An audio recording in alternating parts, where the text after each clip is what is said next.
Hello everyone, स्वागत है आपका आप ही के अपने चैनल इंग्लिश विद मृदुला में। सो फ्रेंड्स, आज की क्लास में आप सीखने वाले हैं basic word meaning in English, यानी कि इंग्लिश के बहुत ही बेसिक से वर्ड मीनिंग। जैसा कि आप देख रहे होंगे मोबाइल स्क्रीन पर, मैंने यहाँ पे छोटे छोटे और बहुत ही बेसिक वर्ड मीनिंग आपके लिए लिए हैं। लेकिन बच्चों देखिए, ये वर्ड मीनिंग हैं तो बहुत ही छोटे छोटे आपको देखने में लग रहे होंगे, लेकिन अगर इन वर्ड्स का आप सही से प्रोनाउंसिएशन नहीं करते हैं या फिर इनकी वर्ड मीनिंग आपको नहीं पता है एक्यूरेट क्या होती है, या फिर इनका हम सेंटेंसेस में कैसे यूज़ करते हैं ये नहीं पता है, तो आप इन वर्ड्स को कभी सीख नहीं पाएंगे और इंग्लिश स्पीकिंग भी नहीं कर पाएंगे।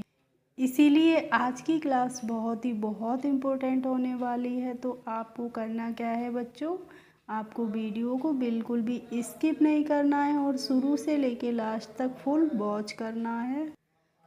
तो देखिए बच्चों, सबसे पहले है हमारा वर्ड ए। अब देखिए ए है तो ए को तो हम ए ही पढ़ते हैं, और ए की हिंदी मीनिंग क्या होती है, एक होती है। ए मीन्स होता है एक। इसके बाद है ए एन, और ए एन को हम क्या पढ़ते हैं, एन पढ़ते हैं बच्चों। और एन की भी हिंदी मीनिंग क्या होती है, एक ही होती है। यानी कि ए और एन दोनों का ही हिंदी में मतलब होता है एक। लेकिन बच्चों इनके यूज में थोड़ा सा डिफरेंस होता है, तो चलिए बताते हैं आपको हम।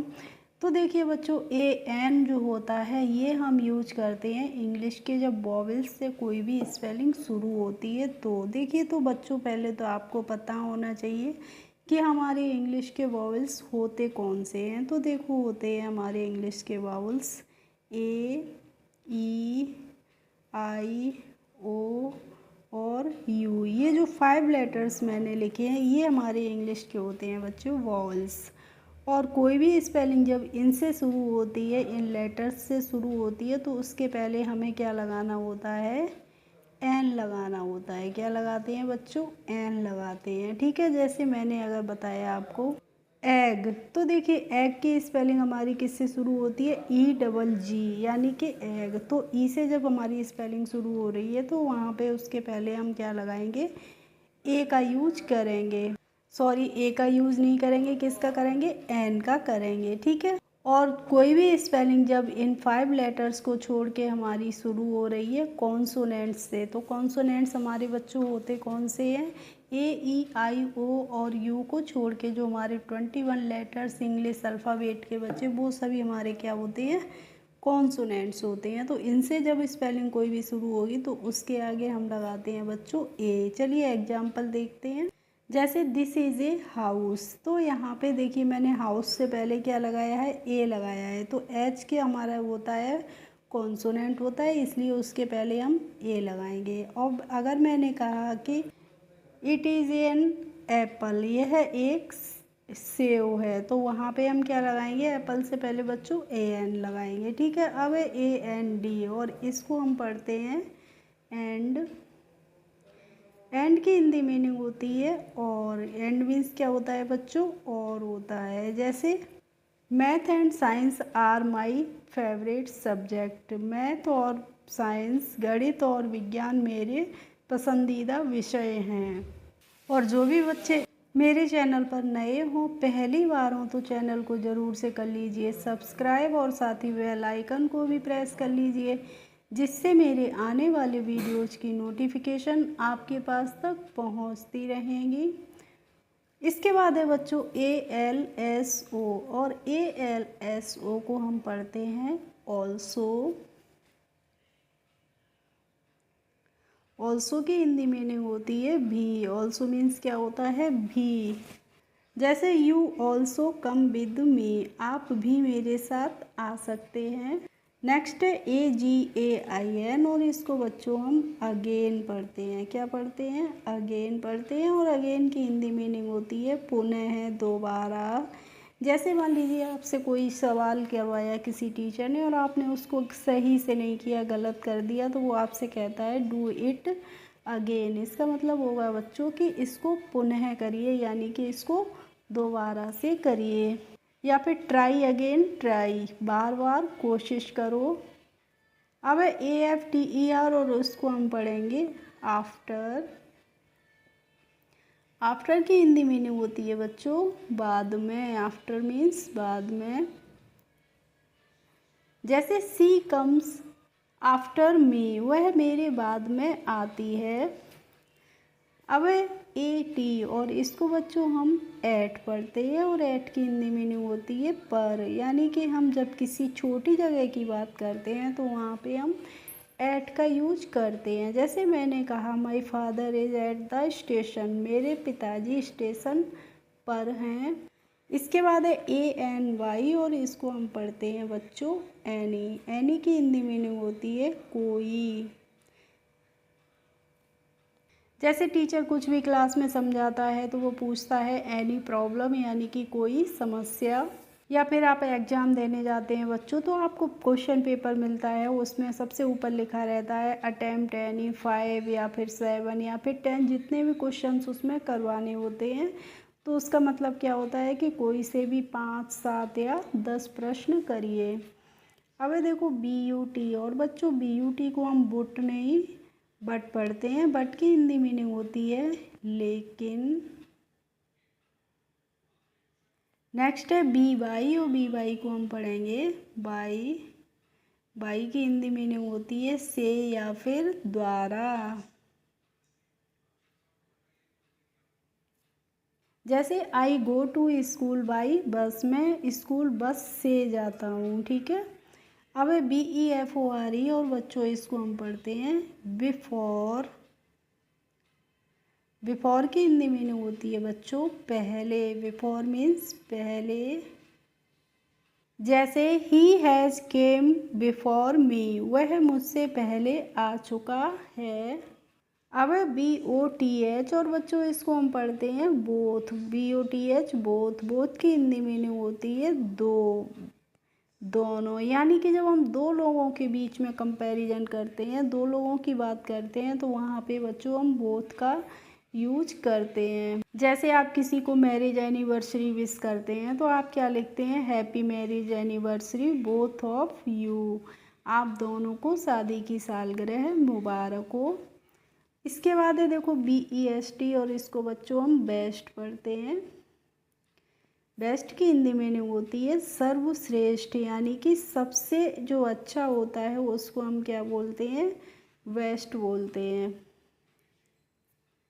जैसे मान लीजिए बच्चों आपको मेरा ये वीडियो अच्छा लगता है तो आप मुझे कमेंट बॉक्स में जाके क्या भेज सकते हैं बेस्ट करके भेज सके या बेस्ट वीडियो भेज सकते हैं। और नहीं अच्छा लगता है तो कोई बात नहीं, बस आप वीडियो को वॉच करिए, आप कुछ ना कुछ बहुत कुछ सीख के इस वीडियो में जाने वाले हैं। नेक्स्ट है CAN। बच्चों CAN को हम कान नहीं कैन पढ़ते हैं और कैन की हिंदी मीनिंग क्या होती है सकना। कैन मीन्स होता है सकना। और कैन का यूज हम करते हैं एबिलिटी शो करने के लिए, यानी कि जब हम योग्यता दिखाते हैं वहाँ पे हम कैन का यूज करते हैं। और आपको एक बात और ध्यान रखनी है कि कैन का यूज हमेशा ही हम जब प्रेजेंट की बात करते हैं तभी करते हैं।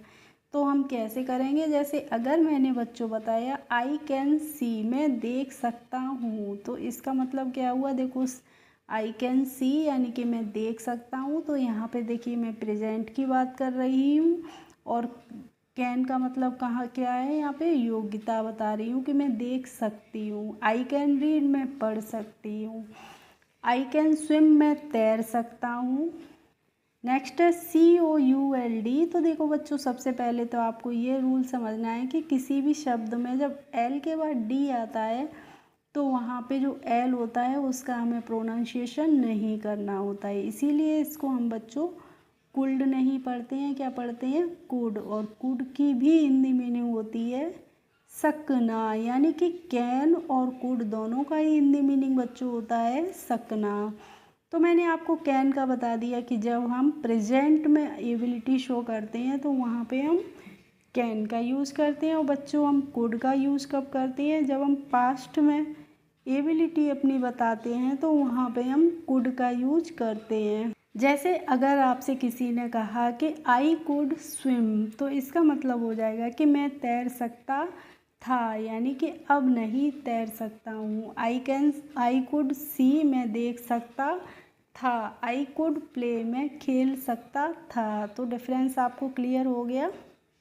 अब है देखो COME, और इसे हम को में नहीं कम पढ़ते हैं बच्चों, और कम मीन्स होता है आना। जैसे आप कहीं जाते हैं, आपके पूछते हैं मे आई कम इन, मैं अंदर आ सकता हूँ।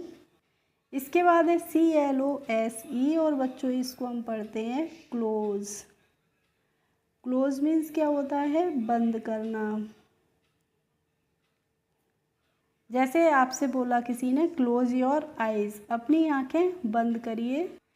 इसके बाद है देखो बच्चों DO, और DO को हम पढ़ते हैं डू। DO को हम पढ़ेंगे डू, और डू की हिंदी मीनिंग होती है बच्चों करना। जैसे आपसे किसी ने बोला कि डू दिस वर्क, तो इसका मतलब हो जाएगा कि यह काम करिए।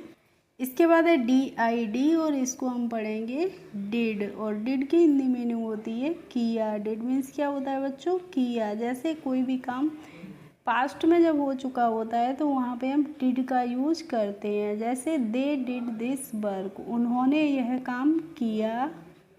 अब है DONE, तो इसे बच्चों हम डोने नहीं डन पढ़ेंगे, और डन की हिंदी मीनिंग क्या होती है, कर चुका। डन मीन्स होता है कर चुका, यानी कि कोई काम हो चुका होता है। ठीक है, जैसे मैंने अगर बताया I have done my homework, मैं अपना गृह कार्य कर चुका हूँ।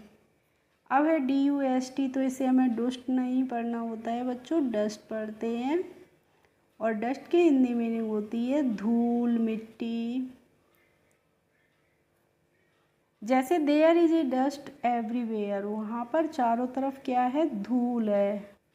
इसके बाद है EACH, और बच्चों इसको हम पढ़ते हैं ईच, और ईच की हिंदी मीनिंग होती है प्रत्येक, सभी।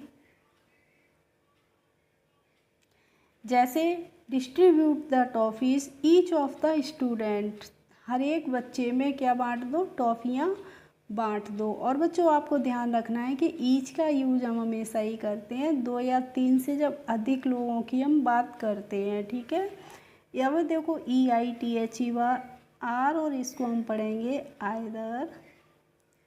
आइदर की हिंदी मीनिंग होती है या तो। और बच्चों अगर आपको वीडियो अच्छी लगती है तो प्लीज़ लाइक किया करें, कमेंट किया करें, और ज़्यादा से ज़्यादा लोगों में शेयर भी किया करें। इसके बाद है देखो END, और इसको हम पढ़ेंगे एंड। एंड की हिंदी मीनिंग क्या होती है, अंत, यानी कि सिर्फ कोई भी चीज़ जब ख़त्म होती है, लास्ट होती है, तो उसे हम एंड बोलते हैं। जैसे आप मूवी वगैरह देखते हैं तो जब वो ख़त्म हो जाती है तो क्या लिख के आता है, दी एंड, यानी कि समाप्त हो गई है। इसके बाद है FOR, और इसको हम बच्चों फॉर पढ़ते हैं। फॉर की हिंदी मीनिंग होती है के लिए। जैसे आप कोई गिफ्ट लेके आए हैं और आपने बोला कि this gift is only for my mother, यह गिफ्ट केवल मेरी माँ के लिए है। इसके बाद है FREE, और इसको बच्चों हम फ्री पढ़ते हैं। फ्री की हिंदी मीनिंग होती है निःशुल्क। निःशुल्क क्या होता है, जिसका कोई भी शुल्क नहीं लगता है बच्चों, यानी कि फ्री होती है। इसके बाद है FIRST, और इसको हम पढ़ते हैं फर्स्ट। फर्स्ट की हिंदी मीनिंग होती है प्रथम, पहला। जैसे my son is in the first class, मेरा बेटा फर्स्ट क्लास में, यानी कि पहली क्लास में है। इसके बाद है देखो GOOD, और इसको हम पढ़ते हैं बच्चों गुड। गुड की हिंदी मीनिंग होती है अच्छा।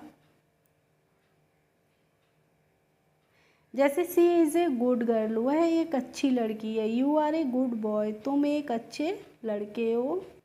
नेक्स्ट है GUS, और देखिए बच्चों GUS को हम क्या पढ़ते हैं, इसकी वर्ड मीनिंग क्या होती है, या फिर इसको हम सेंटेंसेस में कैसे यूज़ करते हैं। तो प्लीज़ आप ज़रूर से मुझे कमेंट बॉक्स में कमेंट करके बताइएगा। इसके बाद है HAS, और HAS को बच्चों हम हैज़ पढ़ेंगे।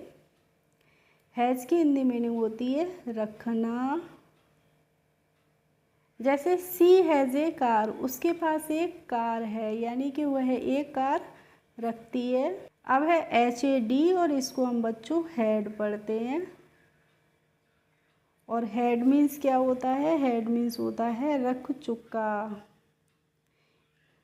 यानी कि जब हम पास्ट में यूज करते हैं तो वहाँ पे हम हैड का यूज करते हैं। जैसे सी हैड ए कार, तो इसका मतलब क्या होगा बच्चों कि उसके पास एक कार थी लेकिन अब नहीं है। नेक्स्ट एंड लास्ट वर्ड हमारा बच्चों HAVE, और HAVE को हम हावे नहीं पढ़ते हैं, हैव पढ़ते हैं। और हैव की हिंदी मीनिंग होती है रखना, यानी कि हैव की भी हिंदी मीनिंग रखना ही होती है, लेकिन हैव का यूज हम तब करते हैं जब हम बहुवचन की बात करते हैं। जैसे दे हैव टॉयज़, उनके पास खिलौने हैं, इस तरीके से हम हैव का प्लूरल में यूज करते हैं। ठीक है बच्चों। ओके फ्रेंड्स, आई होप आज की क्लास आपको अच्छी लगी होगी। अगर अच्छी लगी हो तो प्लीज़ एक लाइक कर दीजिए, और मेरे चैनल पर यदि नए हो तो सब्सक्राइब कर लीजिए। Thanks for watching my video. We will meet in the next video. Bye bye.